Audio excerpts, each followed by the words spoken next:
Huh? You got a notification from Credit Karma. You got a notification from your credit monitoring. You got a nasty gram in the mail. You want to open your mailbox. You said, "What is this? Midland? What is this? Portfolio recovery? LVNV? What the heck is this thing?" Someone called you on the phone and said, "Yes, this is ABC." Finance collection company.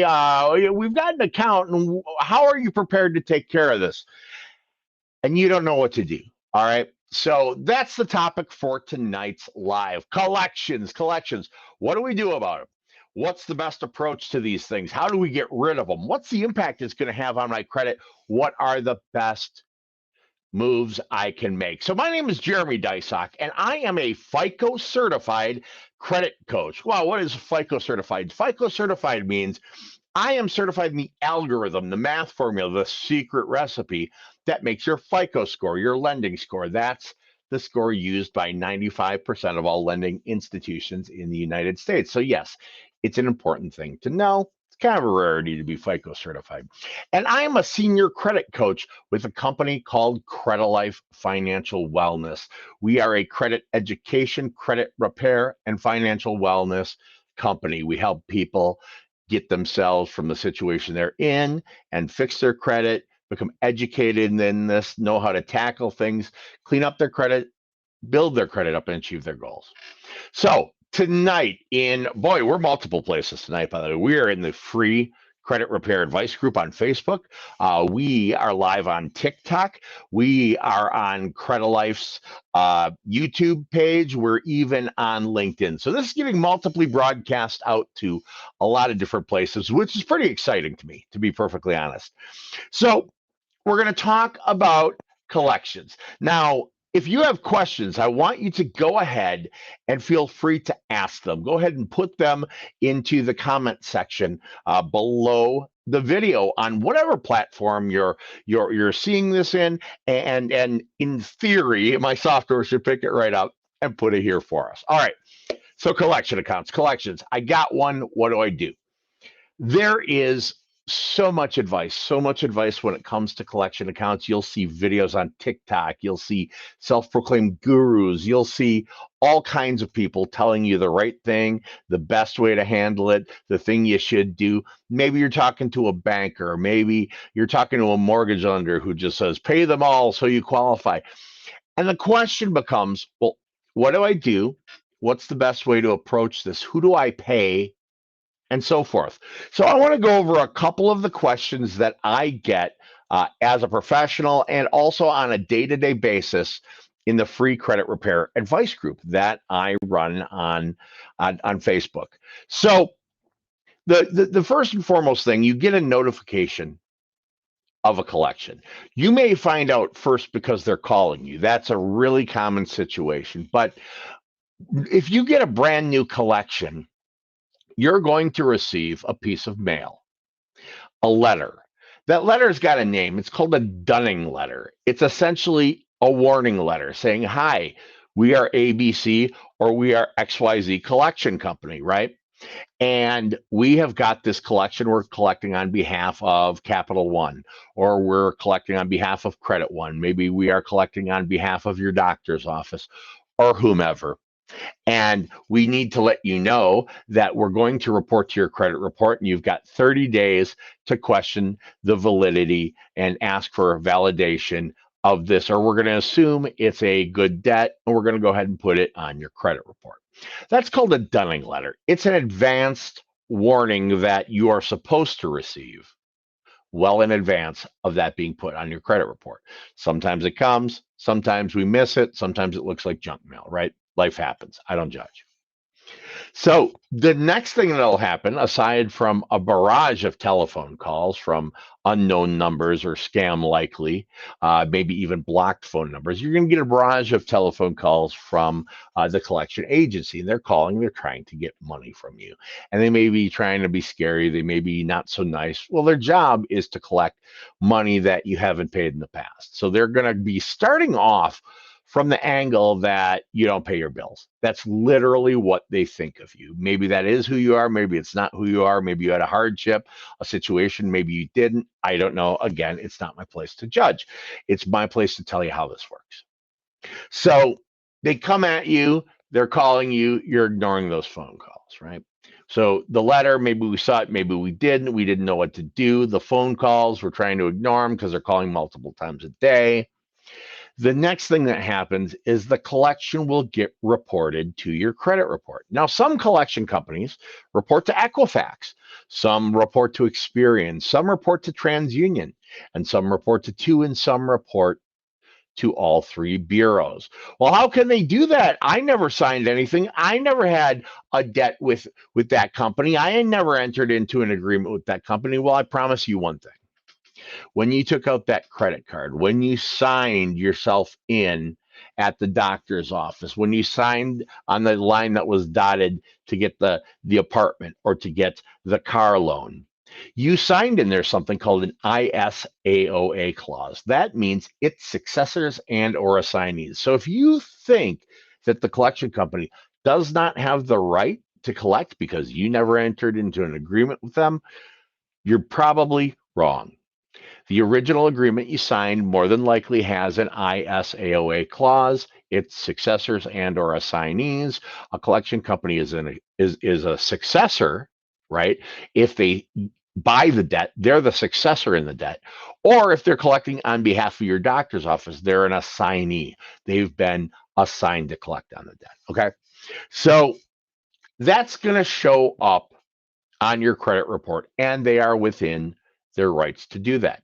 Now, a question I get frequently is if it's been charged off, maybe a credit card, we didn't pay our bill, it's been charged off by the bank. How can that stay on my credit? And then also the new collection be put on my credit? Isn't that double dipping and double jeopardy? Isn't that, that's not fair? I'm going to remind you this your credit report is just that, it's a report. It's a report of your history, of your ability and willingness to repay money in a timely fashion, either borrowed money like a credit card, a car loan, a student loan, or an assumed debt, meaning when you sign saying, yes, I'll pay this medical bill, you're assuming the debt of that bill. That is now money that you owe. And so the credit report is the report card, it's the track record, it's the history. So when Capital One charges off an account, that's an internal clerical thing. It doesn't mean you don't owe it. It means they've taken it off one column in their books and they've put it into another column in their books. They then assign or they sell, making a collection company the successor. Remember ISAOA, its successors and or assignees. They either assign a collection company to collect on their behalf, or they sell the debt to another collection company. You may hear, oh, they sell it on pennies on the dollar, pennies on the dollar. Initially, that's not exactly true, but they do sell it for less than the debt is worth, right? Or the amount that's shown. So that old company does have the right to stay, the original company you're with, they have a right to be on your credit because that is a report card. It's a track record of your activity with them. And then that new collection agency has the right to put that on your credit because odds are very good that you signed an ISAOA clause, it's successors and or assignees clause, when you originally took on the debt. Okay. So now this debt, this collection is on your credit report. And you may not have gotten the nasty calls and you may not have gotten an email. You may not have gotten the Dunning letter in the mail or else you didn't see it. Maybe the first warning you get is a credit alert from Credit Karma or your credit monitoring or wherever saying, alert, there's a new item added to your report, or alert, a new collection has appeared on your report, or alert, your score has decreased. So you log in there and you go, what the heck happened? Suddenly I just got whacked by this collection. Okay, so now we've got a collection. It's on our credit report. It's impacting our ability to get credit, and it's dropping our FICO score, our credit score, which is our risk rating, the thing that tells us how how good of a risk we are to lend to. Well, it doesn't really tell us. We don't care. It tells the bank. It tells the lenders. So what do? You'll hear advice out there that says, call them and arrange a pay for delete. Call them and arrange a pay for delete. Well, if you want to pay the full amount and you want to run the risks that communicating with them entails, and you want to try to engage a company hoping it's one of the very few that actually do a pay for delete, hey, knock yourself out. But I'm going to tell you something. From a credit standpoint, while paying on a collection that's reporting negatively on your credit, it's a step in the process. It's just not necessarily the first step from a credit standpoint. Okay. So, but Jeremy, couldn't I call and pay for?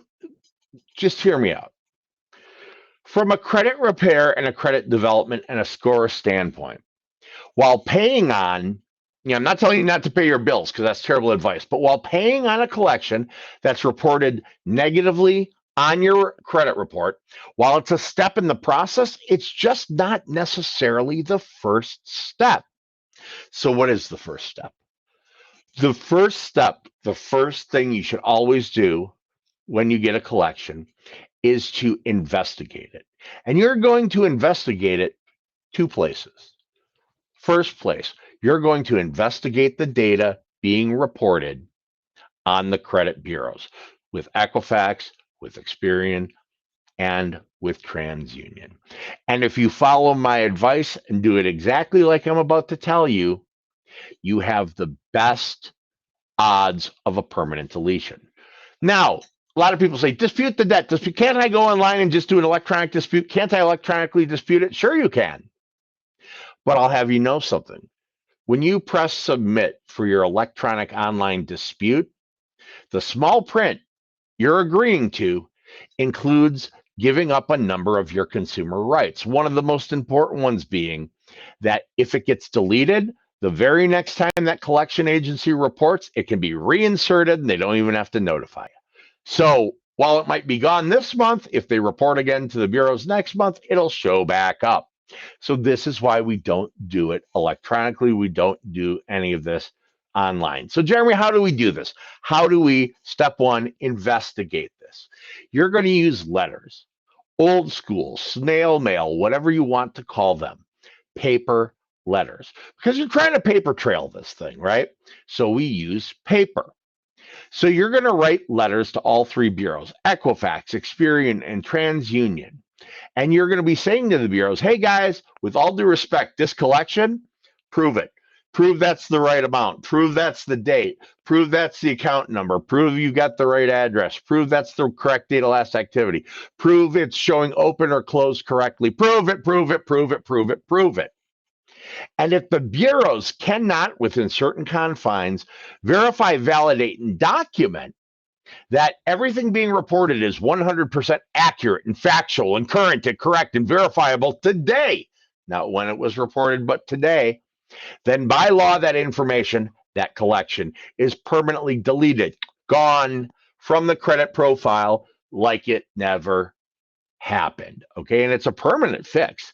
Now, that does not mean the debt is gone. If you owe a guy $1, you owe a guy $1. Debt and credit, two different things. Credit is our track record, and debt's the actual stuff we owe, right? But what you've effectively done through that successful investigation process is basically force them to not be able to use the big piece of leverage, the collection companies, the big piece of leverage that they've been using, which is holding your credit report hostage, standing in the way of you being able to obtain what you want. And that is very powerful, getting that deleted. It's extremely powerful getting the collection deleted. Why is it powerful? Because then when you then contact the collection company to handle the debt, remember, we cleaned the credit, but now we're going to handle the debt. When you contact that collection company to settle on the debt, you come in from a position of power. No longer do they have the power hanging over you. No longer can they hold your credit hostage. So when you talk to me, you go, hey, what would you accept on this? Looks like you say I owe you some money on this collection account. What would you take on something like this? Well, we need $900. We'll go to $900 on this $1,000 you owe. And you go, tell you what, I'll give you $451.92 today. You go, wait, why that number? You go, because that's what I have in my pocket. And they may come back and go, well, we can't accept that. That's too low. We need to talk to other people. That's too low. Always ask them this question. Go, hey, what happens if I don't pay it? Oh, we'll stay on your credit for up to 7 years, and that could stand in the way of you getting a house and a car and getting financing and good raises. Stop. Let me stop you there. You've already been deleted. You already couldn't stay on my credit correctly. I'm just literally settling this at this point as a courtesy. So you're coming at that collection once you've had it deleted through the investigation process from a position of strength. So you have something to work with in negotiation. So step one, you investigate it with the bureaus through investigative letters to all the bureaus. It's on Equifax, Experian, and TransUnion. And if you want to know how to do that, we've got free letter templates in the free credit repair advice group, or you can go on disputecreator.com, disputecreator.com, and use it absolutely free with your free annual credit report, or bring your own monitoring, whatever. It's disputecreator.com, totally free. So we got free letter templates in the free credit repair advice group. You go online, do it. It'll write up those letters for you with the account info you enter. But you're going to want to do one other thing. We verified with the bureau seeking deletion. But at the same time, we're going to validate with the collection company itself. So while verifying is going to the bureaus, Equifax, Experian, TransUnion, saying, hey, verify this, prove it, prove it, prove it. Validation letters to the creditors, the collection companies themselves, that's a demand to see stuff. Sometimes you've heard it called a 609 letter, possibly using section 609 of the FCRA, the Fair Credit Reporting Act. Well, what you're doing is you're going, hey, show me a copy of the contract, show me the billing cycles, show me the invoices, show me the service agreement, show me. And guess what? A copy of a bill, that's not validation. Now, you may hear people out there, gurus, self-proclaimed credit gurus, bless their hearts, as they say in the South, going, you have to demand an original wet ink signature. Okay, no idiot is going to send you the actual original one copy of the contract you signed, because then they don't have it to sue you with. They're not required to send that to you. There's no law requiring them to send it. It's not in any regulations that they have to send it. And they'd be a freaking idiot to send it. And anyone who tells you that you should go after a wet ink signature is a moron and doesn't understand credit repair. But I digress. I have very strong opinions, but at least they're mine. So you're going to do a validation letter. Basically, you're trying to sweat them, and they have to provide you that validation letter, or the validation, the proof, within 30 days of receipt of your demand. Okay. So we investigate with the bureaus, we validate with the collection company, we're seeking deletion. What happens if they don't validate? Well, you send the fact they didn't validate to the bureaus, and you demand deletion of the account based on the fact they didn't validate. And again, letter templates for 609 are available through the free credit repair advice group, the original. It's the one with 66,500 members on Facebook. Wow, that's a lot. That's a lot of stuff. That's a lot of people. Believe it or not, there's a very few number of us FICO certified coaches in there answering questions for a ton of people. But damn it, we get around to it.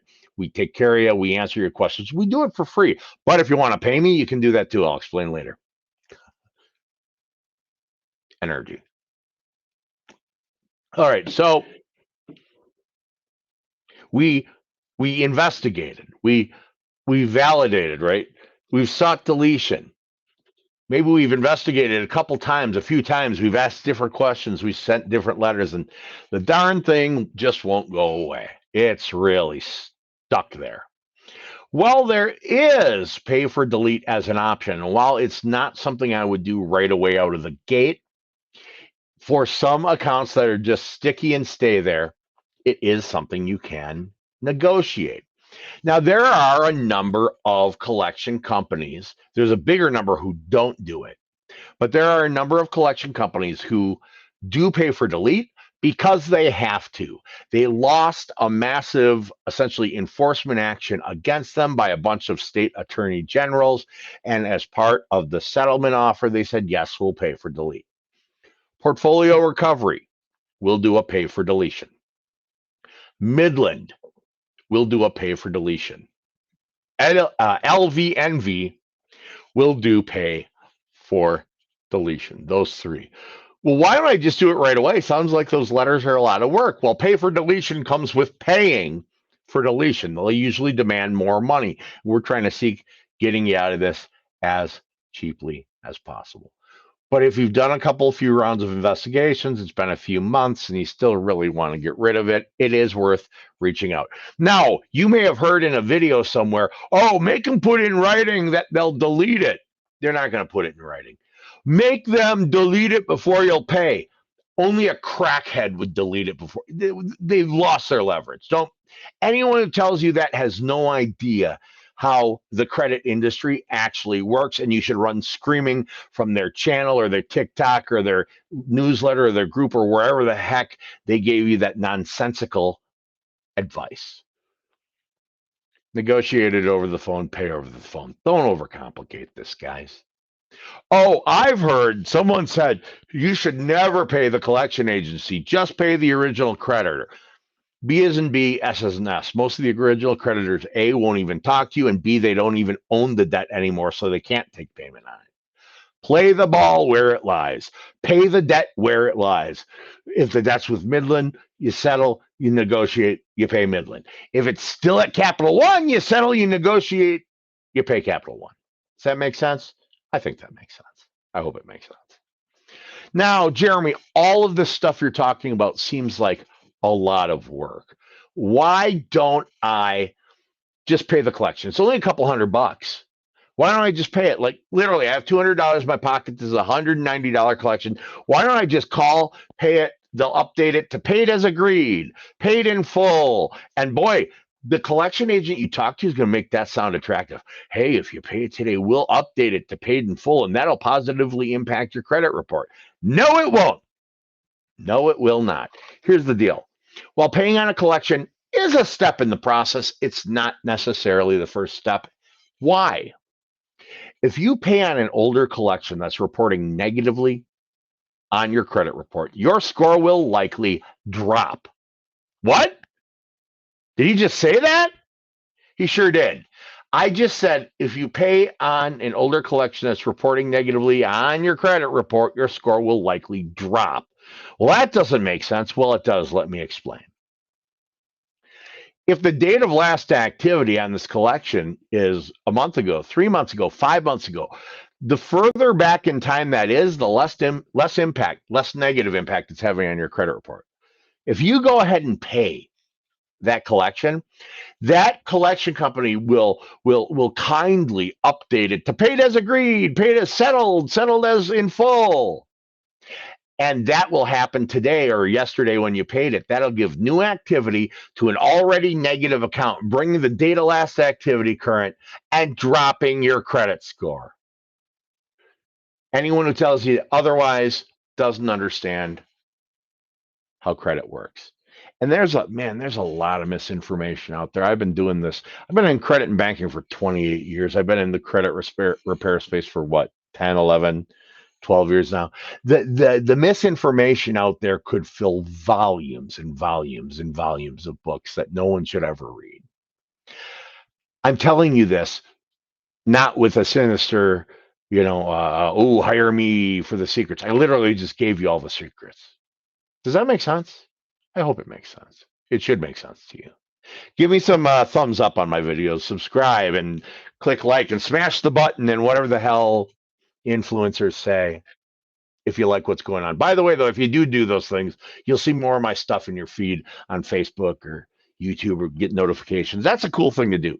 Join the free credit repair advice group, the original, on Facebook if you haven't done it. That's a good idea.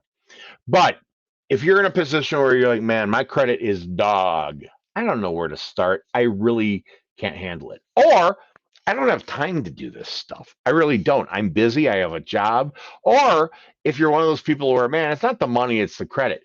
By all means, by all means, hire me. Hire Credilife. Credilife Financial Wellness. We're an A+ rated Better Business Bureau company. We're the best that's out there. I'm not just saying it. Like, we have lots of things. There's like little awards behind me and stuff online that apparently says we are the best. We're the best. So if you would like, for some bizarre reason, to talk to me directly, if you'd like to have me as your coach, and that's Jeremy Deysach. Look at that, Jeremy Deysach, FICO certified credit coach. Look at that, that's amazing. If you would like to schedule a consultation with me, there's no cost, there's no obligation to do it. I'm going to put a scroll at the bottom, in theory. What do we got there? Oh, look at that.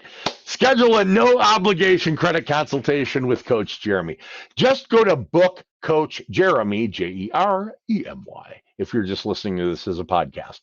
Bookcoachjeremy.com. You're going to access my actual calendar by doing that. And you can pick a day and even a weekend for a no obligation. There's no cost. I'm not going to charge you anything because I haven't done anything yet. A no obligation credit consultation. I will warn you, I'm going to give it to you very, very straight, very, very direct, very, very honestly and transparently. I hope that's okay. If not, we have other coaches. I might not be the one for you, but if you want it straight, I'm who you talk to. Go to bookcoachjeremy.com, pick a day, an evening, a weekend, and we're going to do a coaching call. We will, it's a consultation. We'll talk about what's on your credit. We'll talk about your goals, your why. Why are you even interested in looking at your credit? And then we'll put together a custom tailored plan, steps, action items for you to take to get you to your goals. And then if any of our services are appropriate, I'll recommend what they are, anything from our completely free services all the way up to our VIP program where the letters are done for you. You've got coaching calls. You get a credit builder custom tailored blueprint. It's pretty robust. It's pretty awesome. And if you check the free credit repair advice group, you'll see like success story after success story from people who've done it. But I'm going to set you on the right path. If it's using professional services or not, schedule that consultation. www.bookcoachjeremy.com. And, if we do have services you like, heck, I can sign you up there on the phone. If you just need some good advice to be sent on your way, great, we'll do that. Bookcoachjeremy.com, FICO certified credit coach Jeremy Deysach, this highly attractive individual you're watching with Credilife Financial Wellness. I'm going to wrap that up. Did this make sense to you? If you're watching this in replay, rerun, whatever, go ahead and put questions in the comments. I look at all the different avenues that you'd be watching this video on, and I will answer your questions directly, okay? So go ahead and put your questions. Give me some thumbs up if you find this valuable, but most importantly, join me every Monday night. I do this every Monday night, different topics all the time. Join me Monday nights at 8 Eastern, 7 Central, 6 Mountain, and 5 o'clock Pacific time in the free credit repair advice group, the original 66,500 members strong on Facebook. Join us on the Credilife YouTube page. Follow me on the TikTok, Coach Jeremy. Follow me on Twitter. I guess I'm on there too. LinkedIn, if you really want to be all professional about it, check me out there. But no matter what, join us, watch these videos, take part, be part of the community, and take action. I appreciate each and every one of you taking the time to watch this, listen to this, and put up with the goofy bald guy who's yelling about credit. And I really do hope to see you again. Thanks a lot. Bye-bye.